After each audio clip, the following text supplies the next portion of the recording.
Legolas is too weak to beat Radagast.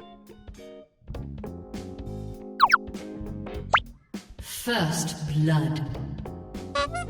That's just luck, so try fighting Witch King. Double kill. It's not that Legolas isn't strong, it's just that you don't know how to use him.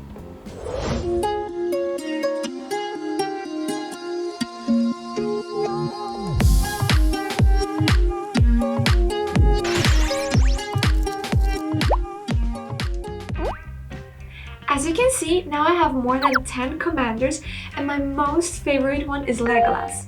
And most of you would probably like to use Aragorn or Gandalf, but to be honest, they are not as good as Legolas when it comes to real combat, and today I'll give you an analysis.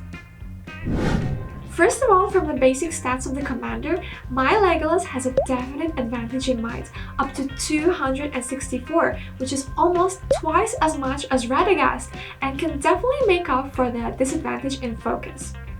Might is the second biggest advantage of Legolas, and the first biggest advantage is of course handsome.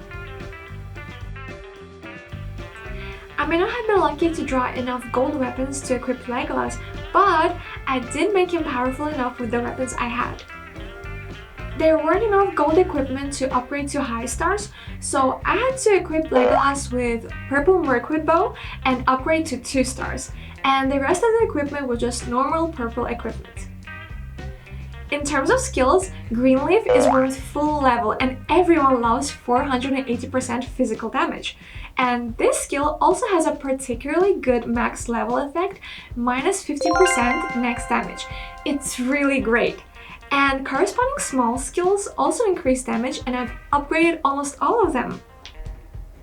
The second main skill is Grey Elf, which mainly increases defense and can decrease damage by 15% at full level, which often can be the difference between victory and defeat.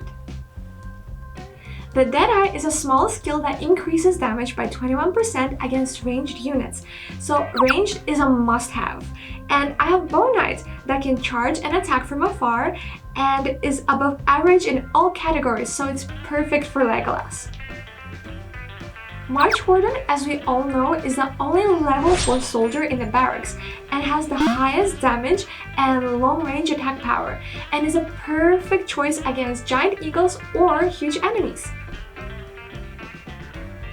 And last but not least is Herald, who can make up for the lack of melee attack power, but most crucially has a 71 defense and can be placed in the front row to form a human wall that even mountain trolls cannot quickly break through. Let's take a look at Radagast. Jeez, all 2-star gold?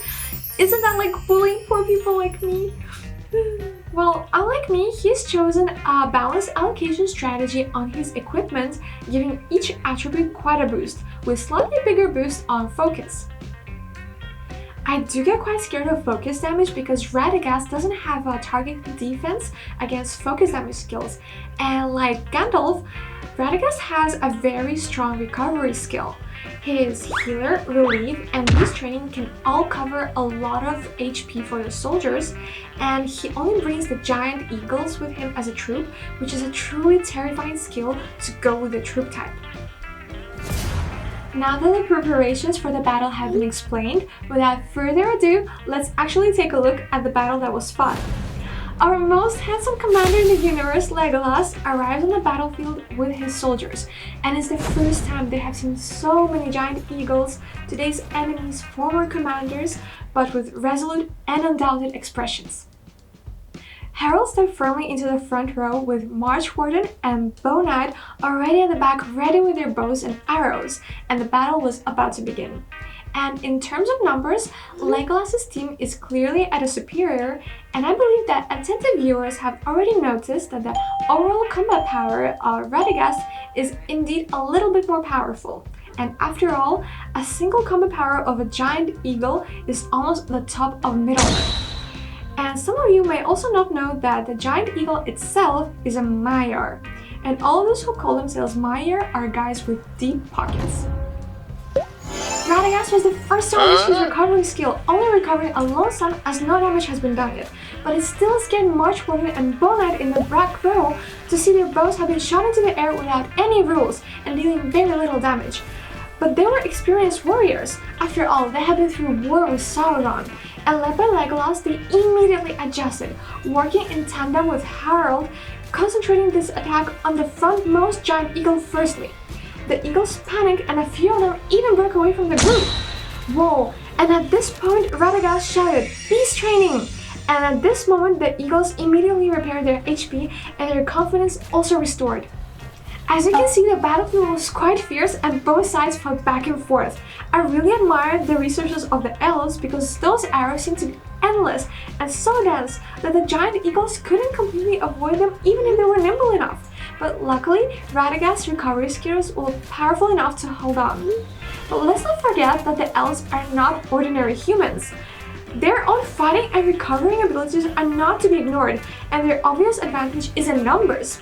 I was more worried about the giant eagles as the battle got so heated. The scales of victory crept towards Legolas. Harold played too well in this battle and completely keeping the giant eagles in the front and ensuring that the archers in the rear had no worries about attacking.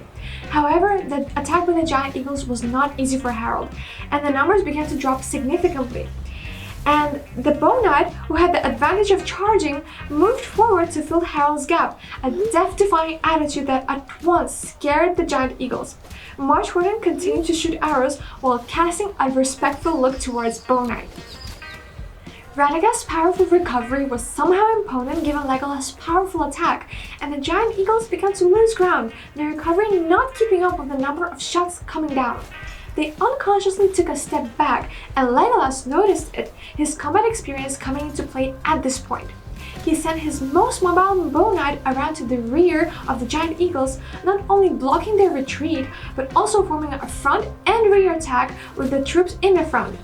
The giant eagle was now in a complete panic, as with Radagast, and all three recovery skills were activated at the same time. But the tide was turning, and this time it was useless even if Gandalf came to help.